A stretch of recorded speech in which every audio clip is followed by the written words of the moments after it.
Hey everyone, welcome to today's edition of The Lazy Cook. I'm Andrea Marcellus, and boy do I have a treat for you today. This is for anyone who really doesn't like to eat breakfast in the morning. It's a way to inject some superfoods into your day right there in the beginning without it being too much. Or somebody looking for a little sweet snack in the afternoon or after dinner.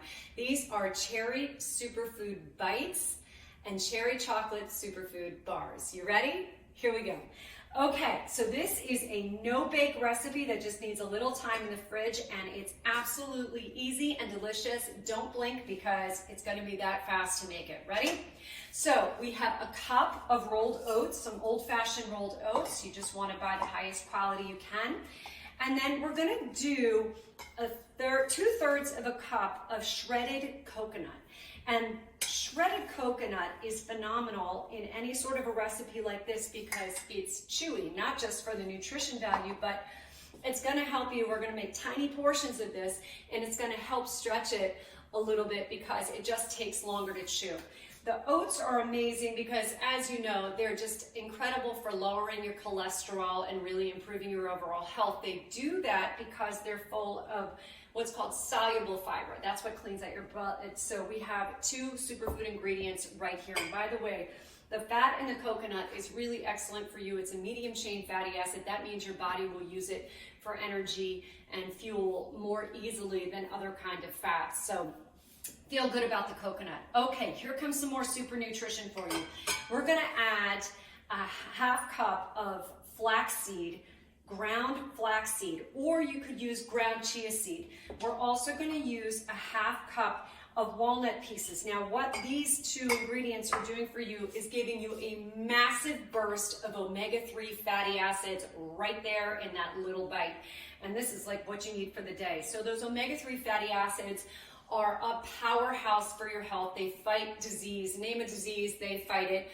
They also really work to help with anxiety and depression. Who knew? So, you know, the benefits of omega-3 fatty acids are talked about a lot, but sometimes we don't realize like some other benefits, and that is one of the great ones. Now, what we're going to do is we are going to take cashew butter. You can pick any butter you like. I like cashew butter because the flavor is really mild, and I really want the cherries in this little bite to be the star, along with some almond extract. So it's going to have that great flavor too. So you could use almond butter if you want. You could use peanut butter if you want, but the peanut butter is going to have more of a flavor to it. I just like to bake with cashew butter because it really just allows you to sort of have a neutral flavor in there, and then let the other ingredients be the star. Okay, and so now we have this nice little mixture. The cashew butter's on top, and then we're going to take our cherries. So we have about a 1/4 cup of dried cherries. Cherries are phenomenal foods. They are rich in antioxidants, which, as you know, protect you on a cellular level. And they are also, they are super high in anti-inflammatories. And a lot of these ingredients right here do the same thing. Inflammation is really what we're fighting all the time. That's really what's, you know, creating a lot of problems in our system. And getting in little foods like this are just a great way to combat something that's dragging you down. So cherries are really high in vitamin C, which helps your immune system. And also just think of them as inflammation fighters. They're vitamin powerhouses. Now, here's the thing. Any dried fruits are little bombs of fructose. Fructose is the sugar in fruits, and we are really inefficient at digesting it. And when you eat dry fruits, which I generally don't recommend as a snack, only in another recipe, as an ingredient in a recipe, for that reason, I mean, you can really create some digestive issues. And then also, you know, if you're eating dried fruit, you are getting a whole lot more calories, energy in just a little bit of a bite because there's no water in that food that's taking up extra space in your stomach. You're taking in way more calories than you realize. You're probably not going to use them. And fructose is processed in the liver, turned into glycogen for your body to use as energy. If you do not need that energy right now, what's it going to be stored as? Body fat.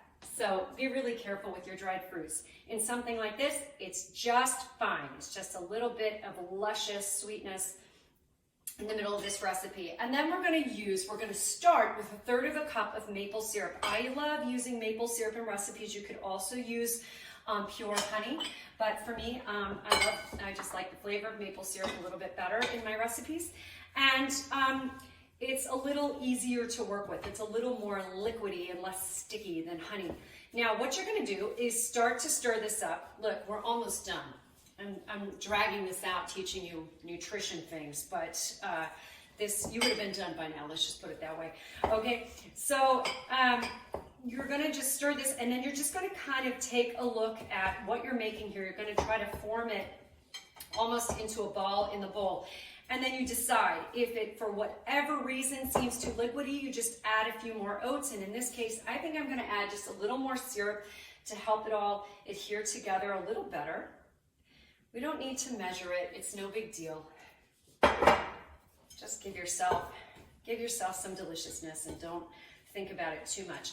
And then what we're gonna do is make this 2 ways. So I'm gonna start out by getting just a little baking dish, and I'm gonna put most of this in this baking dish because we're gonna make more bars than little bites. So we'll put most of that down there. I'll show you. You might put it all if you want, but I'm just gonna show you 2 different ways to make this. You're gonna just press it into the bottom until it's nice and flat. Easy peasy. And using your hands helps too. Okay, that's done. And now with these, what you can do is just take them, I won't do them all, but you're gonna mash it together, and then you can roll it into a nice ball. And then when you get these, what we're gonna do is take this extra coconut I have, you're gonna lay that on a plate, and then you can take the balls you roll and then roll them in the coconut just to create a little exterior coating on them. You'll put that down on the plate, and then you'll refrigerate them like that. In this case, you know what I think I'm gonna do? I'm gonna spare you the rolling process, and I'll just show you at the end what it looks like, and let's just make bigger bars. Why don't we do that? Because these are what are gonna have the chocolate on them. So let's just make more of these. So it's up to you to decide. Usually when I make this recipe, I go half and half, or 2/3 and 1/3, and I make some of the bites without the chocolate, and those are a quick snack or a breakfast. And then I make these bars, which are a treat, for sure, a treat. Okay, let's just wipe these hands off a little bit. It's a little bit sticky. And here we go.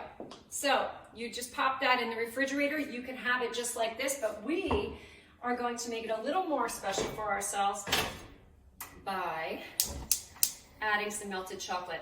So chocolate is really easy to work with if you kind of just are patient. Patience is a virtue when it comes to chocolate, and it also helps maybe to have an apron. But we're not going to do that today. We're gonna live dangerously.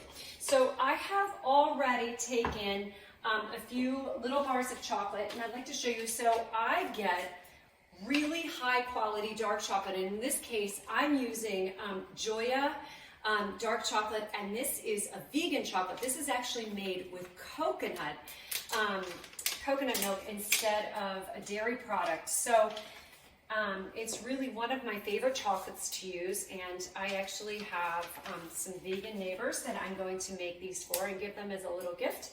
So that's the way I'm going to go today. It's really easy to make this recipe work for anybody's dietary needs. And of course, if you just want to use cocoa, that's fine. So I'm going to just open 2 more packets of these. So I'm using right now 4 ounces of chocolate. So you can use baker's chocolate. You just want to make sure that it's unsweetened. You're going to add the sweetener yourself. Now, this is actually pretty sweet because we have maple syrup in it, and we have a little bit of the natural sweetness from coconut, and then we have those cherries in it. And what we're trying to do with all of our foods that we're preparing for ourselves is actually take our tastes a notch down from, the level of sweetness we're used to in processed foods or restaurant foods. So try to just, err on the side of less is more here. Now from here, to help this along in the melting process, I'm going to add a little bit of maple syrup into this, and then that's going to help this kind of come on down and be something we can spread. So let's go ahead and we'll grab our bowl, and so we have water boiling. I already had that kind of ready to go, and now I took it back up to a boil again, and you can see that it just lets the chocolate melt really easily, and then that maple syrup will help keep it from totally breaking. You know, if it starts to get really stiff, you need to add a little more maple syrup, like I'm going to do right now, so that it will just keep turning into a liquid and not get chalky or anything like that. So just a little bit longer. This is the only part of the recipe that takes a little bit of time, as you can see. Well, I guess if you're rolling the balls. Here we go. So I'm going to finish this up, and then we'll come right back. Okay, so that took about 3 minutes, and we just kept adding little bits of maple syrup until now you see that this is very spreadable. It's almost like the texture of a brownie, and it's luscious and shiny and delicious. And now we're going to put it on top of our bars. So here we go. We'll just take that right off the hot water, put it down here. I'm going to put this out of the way. And then simple, just watch your bowl because it's still hot. Take this with your spatula and just scoop a bit up at a time and layer it down onto your bar mixture. And then we're just going to spread this out. And I try to do it carefully, and you'll see it spreads very, very easily with your spatula. We are almost done here. And so chocolate is one of the healthiest things you can eat, believe it or not. In terms of antioxidants, it's higher than any berry, including blueberries or acai berries. Anything you've heard of is these superfruits. So of course we want to eat it in small amounts because it's high in calories, but it does have fiber in it as well. And we've added the maple syrup, which is high in minerals. So we're always just trying to use the best quality foods we can. We're trying to use natural sweeteners instead of cane sugar, and trying to, so that's why we use bittersweet chocolate, and we add our own sweetener to it. So be in charge of your sweeteners. Now look at this. I mean, this is just, it is so beautiful. It is this shiny, gorgeous, delicious, and you can see. So those are our bars, and it's just a little thin layer on top. I cheated this side. You know what, it's not perfect. We're making it for ourselves. Well, I'm making it for the neighbors, but okay. So there you go. So that is just going to go in the refrigerator, and in a couple hours, you'll be able to cut it. You're looking for between, I usually try to make 20 tiny bites. That's the way to do it. So 4 columns across, 5 the other way, and it's going to come out like this. So when you're done, you're going to have these super cute little bites. So here's our little bite. And that's just rolled and then rolled in coconut, shaped with your hands, rolled in coconut, refrigerated. And these are amazing for breakfast or a snack or anytime. And then here's really the piece de resistance, the little mini bar. And thanks to the coconut in it, like I said, it takes a while to chew. It's actually a very chewy little bar. So these tiny portions are actually very satisfying. So what I suggest for people to do is incorporate the idea of dessert into their meal as part of the meal. So, take a couple bites less of whatever else you were eating, knowing you're going to eat this. Serve yourself a little bit less, and then give yourself a really delicious bite like this at the end of your lunch or after your dinner. And you'll find that you probably don't need huge servings of dessert later. If you're always satisfying yourself throughout the day with little treats like this these are superfoods. There's literally nothing in this that isn't of incredible value to your body, including the chocolate. So you can feel good about it. You just have to remember that these are really calorie-dense foods, so we don't want to eat massive portions of them. But you do want to incorporate foods like this into your diet, and just to make sure you get all the special nutrition you need. Okay, so I hope you enjoy them very much, and I'll see you next time on The Lazy Cook.